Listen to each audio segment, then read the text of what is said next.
According to the chairman of INEC, Professor Mahmoud Yakubu, during the stakeholders meeting with civil society groups and security agents, the electoral umpire vows to deal frontally with vote buying and campaign finance violators. Some stakeholders see money and politics as Siamese twins that cannot be separated in the politics of Nigeria despite its negative effect. The governorship candidate in Edo State, I stayed there, I will not spend more because the way in which they invade you and going there 2024, but already campaign is last year. Spend money, wasting money. Money and politics are twins, so we cannot separate them. If anybody is pretending, like I said, get to the throne of evil, a councillor, not spending $1, even if you have a sponsor, it's a lie.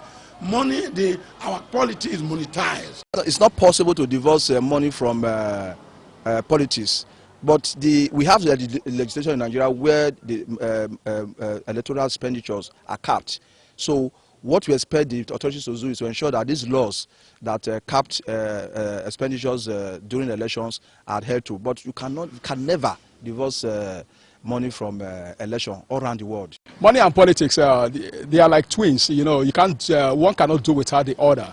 But the Nigeria's case is exceptional, negatively exceptional in the sense that money seems to overshadow or overwhelm everything that we do in politics now, because it's actually the money bags, the billionaires, the millionaires that are actually driving the process of monetizing politics in Nigeria, and that is very, very bad for our politics going forward. And that is why I feel strongly that the 2023 election might be endangered. The chairman, Transition Monitoring Group in Delta State, Comrade Edewo Egedegbe, and the Delta CDHR chairman spoke on the effect of the Electoral Act in curtailing the abuse of money in politics. Thank God, like I said, for the Electoral Act 2022 that has put some level of stopgap measure in trying to eliminate those forms of money politics. I'm saying this because Nigerians are beginning to see that, oh, it is money or nothing when it comes to politics. And the politicians also took advantage of that. That is why when they splash those money prior to election year or prior to the election, once they get elected, they will now recover all of those money because they would have gotten those money from God knows where. Money have bring people to choose a wrong person into the offices. That is, money is the problem of this of choosing wrong people to the offices.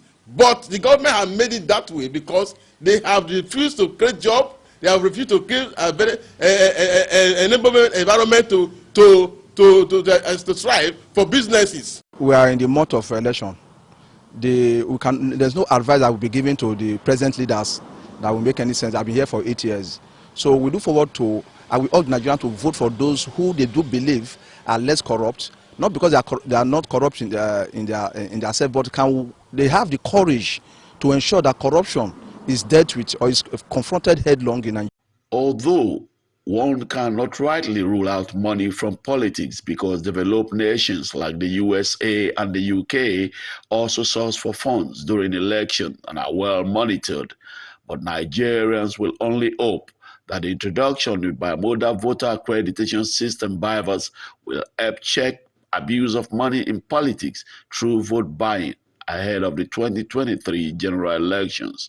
From Warri in Delta State, Daily Fason reporting for Galaxy News.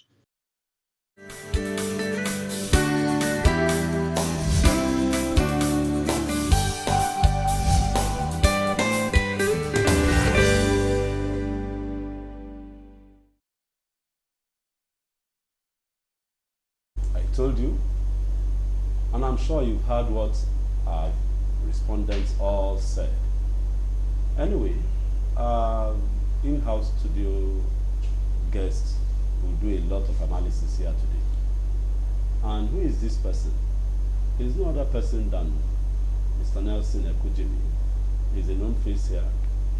He's a member of the House. Maybe we'll set up a House committee here. Some people will be members of the House, some people will be senators, some people will be lawmakers, and so on. So he's a member of the House, a known face, and he's been involved in this process. We've been in the trenches together. And of course, we're all looking and seeing what is happening in the country. And I can assure you it's not palatable. on an election eve, this is not good enough. And unfortunately, the money now that they have made so scarce is what will be needed for politics to campaign and do all sorts of logistics. I don't know, but what I know is that definitely somebody is spinning something somewhere. But this is to educate you. It's not an Aluta program. So let us go get cracking. Nelson, you're welcome to the show. Thank you very much for having me. Compliments of the season. Yeah. And good afternoon to our esteemed yes, compliments, yes. truly. I'm sure I've not come here this year. That's true. Yeah. And happy new month anyway. Same to you, This month is our month. Absolutely. That month, that we must vote. Yes. Let them contrive. Yes. Let Wahala be. We will vote. Yes. And God will pass all those who are contriving this I thing. think quickly, I want to join you in admonishing Nigerians that we must keep faith with democracy. We have no other way to go than to elect, to decide our political destiny through the ballot box. We will not, not succumb to fall. any attempt, to induce us to violence, so as to scuttle the 2023 general elections. Nigerians must remain firm. We must stand together and say, look, come February 25, we are going to the polls and we are going to vote for the candidates of our choice, as well as on March 11, when we go for the governorship and the state house assembly. We must remain law-abiding. One of the fallout of the judgment in Osun State was because people thought they could circumvent the process, whereby there was a beavers machine, and people decided to bypass the beavers machine and cast their votes. Whether they casted it, whether it was stuffed in there.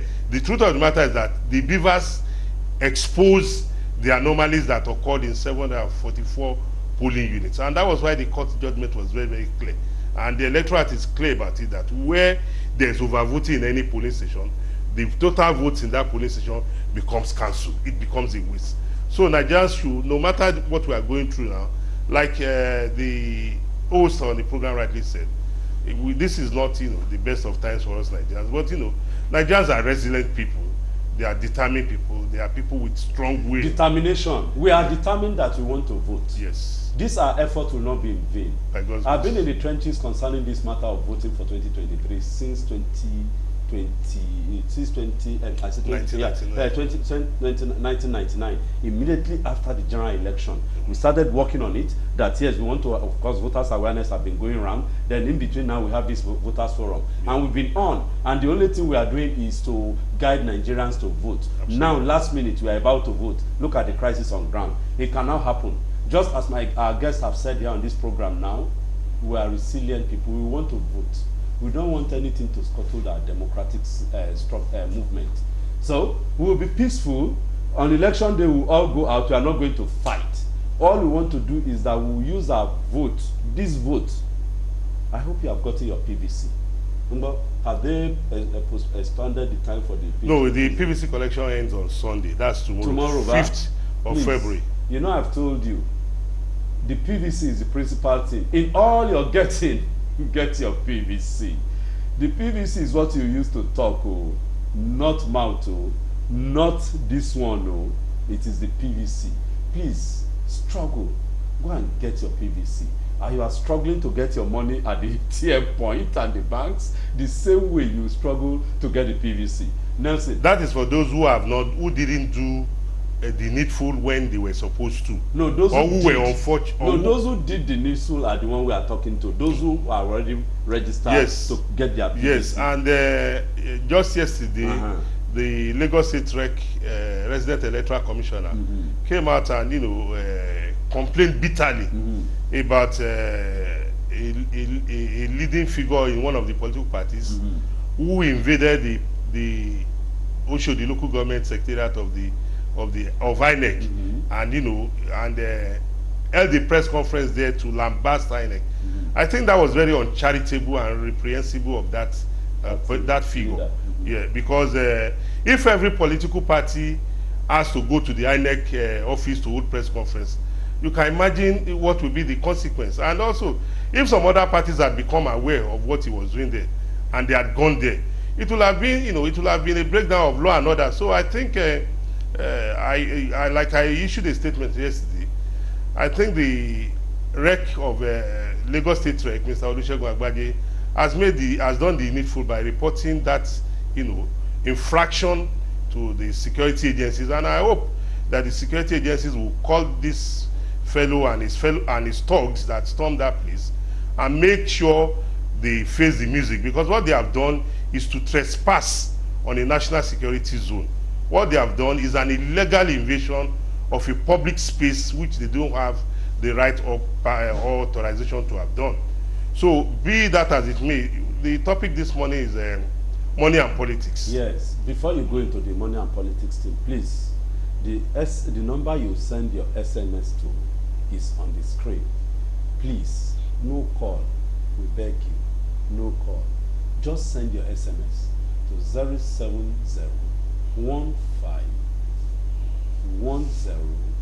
070-15-10-2283.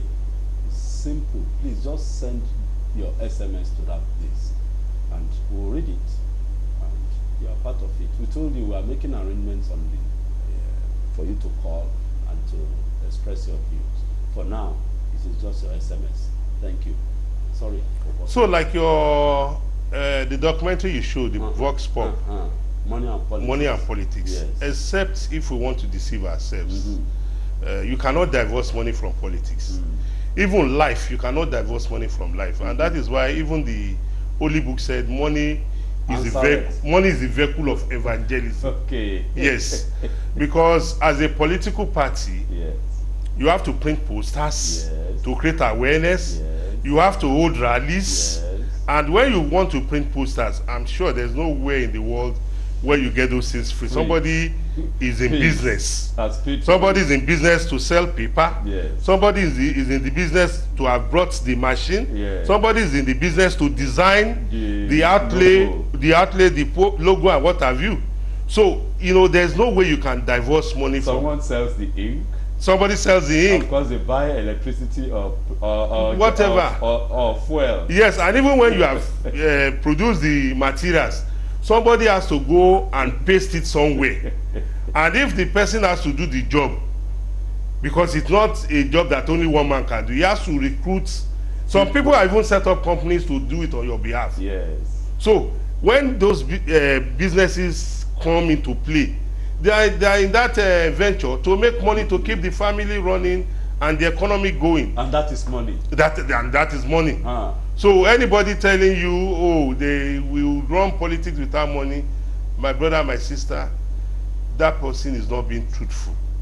Even in the Bible, if you look at our religious leaders, look at our religious institutions, to keep the religious institution running, you go to, is it a church on a Sunday or a mosque on a Friday, you see the ceiling fan or the AC running.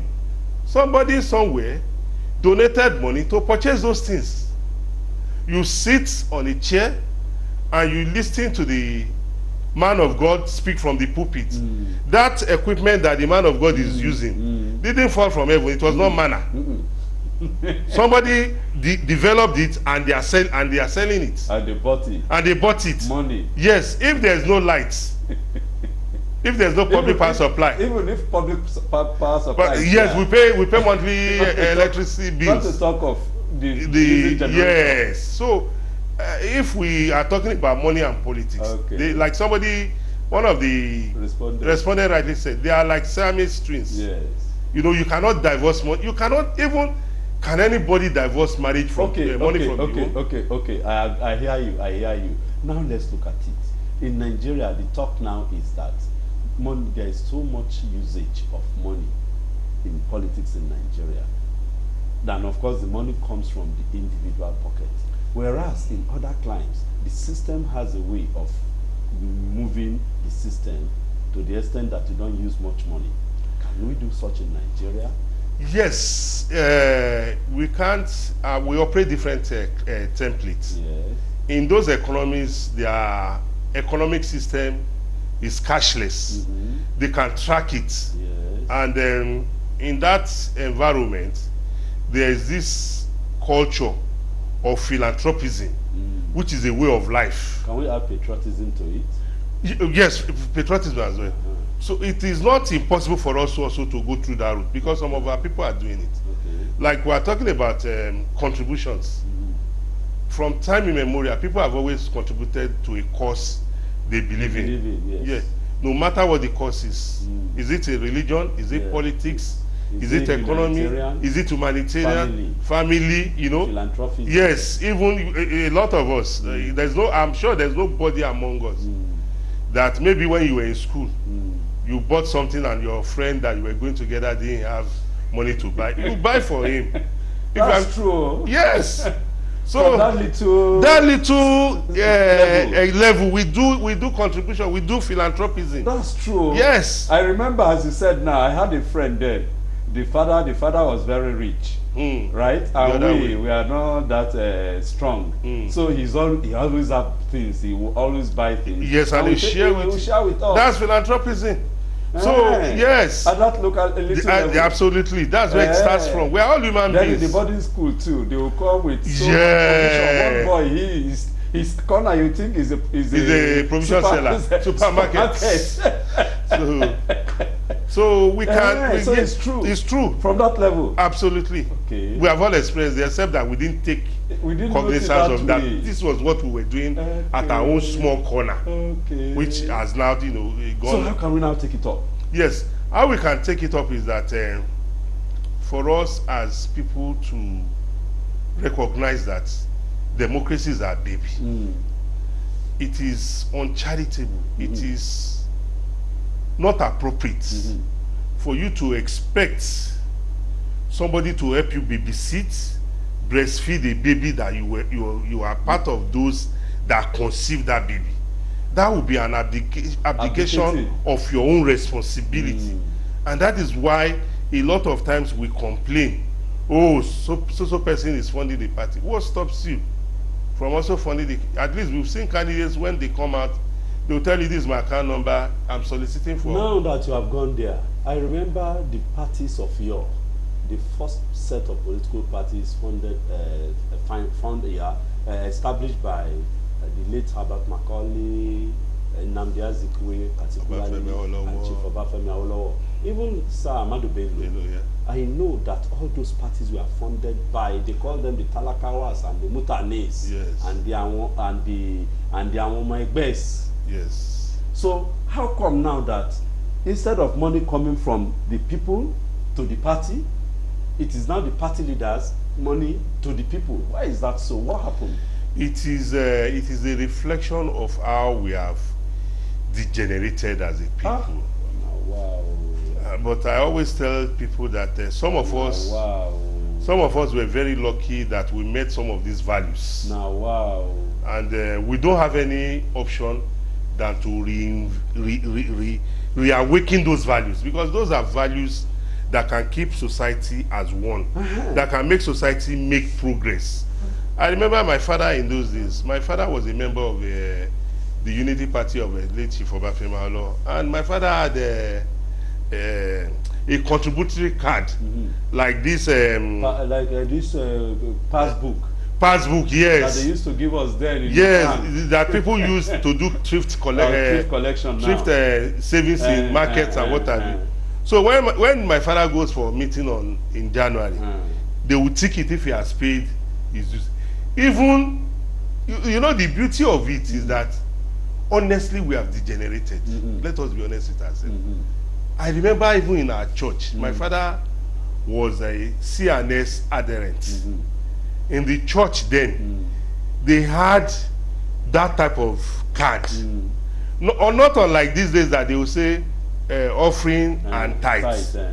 But in those days, if my memory serves me right, members of the church had monthly contribution as members of the church, that they will tick it for you, such that if God help you, if anything happens to your father or your mother, and it is time for funeral services, the first thing the church will do is to go into the records. That is your father owing us? If your father is not owing us, it means your father has fulfilled its obligation. Oh. Yes. Oh, before the organized burial program. Before the church will take up that. It happened to me. Yes, before the church will wake up. They allowed me to bury my mother. They'll tell you your father is owing so years. Come and redeem it. Yes, it happened to me. Yes, those are the values we were brought up. Yes. Yes. It is to show you that the church does not just exist for itself. It exists, to develop your spiritual being and to make the society and make you to responsible and a better society, and not to be spoon-fed. Not to be this. Yes. Okay. Because whatever the church has put into you, you will invest it back in your family and the society at large. That was why we had orderly society in the past, and it is not impossible for us to go back to that route. So as we are rounding up this segment, can we now turn, as you are trying, we want to reinvent. Is it possible to do it? That we now tell our people that no, because you and I have been on the field on election day. Absolutely. We are not members of political parties. Absolutely. But people will be asking us, before we vote, you must give us money. Yes. We have. I won't ask you that question because both of us have experienced it. Absolutely. So how can we now turn that narrative now? How we can turn that narrative is to continuously sensitize and educate our people. That democracy... Not vote for money. Yes, that democracy is not about what do I get. I've seen, like you have rightly said, we've been together in so many elections. We were together in Anambra, we were together in Kogi, we were together in Osun, we were together in Ekiti. I can't take count of states where we have monitored and elections. These ones are off-cycle elections. Yeah. So the message what we can only do here right now is to continue to talk to our people. Just like, we continue to evangelize every day. That look, the way to go is that democracy is about what will benefit us. It's about us, not about I. Somebody coming to the polling station on election day and looking right and left, looking for party, what do you have for me? It shouldn't be so. But people have turned it to business. They are ready to sell their votes for pittance. And a lot of times, even on programs, we have also debated it and discussed it that if on election day you collect 10,000 naira, what can that 10,000 naira do for you in 4 years of your life? We had a report of a senator whom, after being elected, the constituents went to our office and they were complaining this and that. The senator said, hey, hold it there, man. On election day, I gave you people money now. What are you asking me for again? And everybody was stunned. And that was the truth. So if you sell your birthright, which your vote represents, the moral consciousness to be able to ask questions, you not have it. So it is better for us to recognize that, look, this election is about 4 years in my life. How much will be enough to take care of 4 years? If there's nobody that can give you money that will take care of 4 years of your life, then the most appropriate thing for you to do is to introspect into the candidates and ensure you vote for a candidate that you have the hope that meets your aspiration, for a better society. A better society, that's our hope. We want a better society.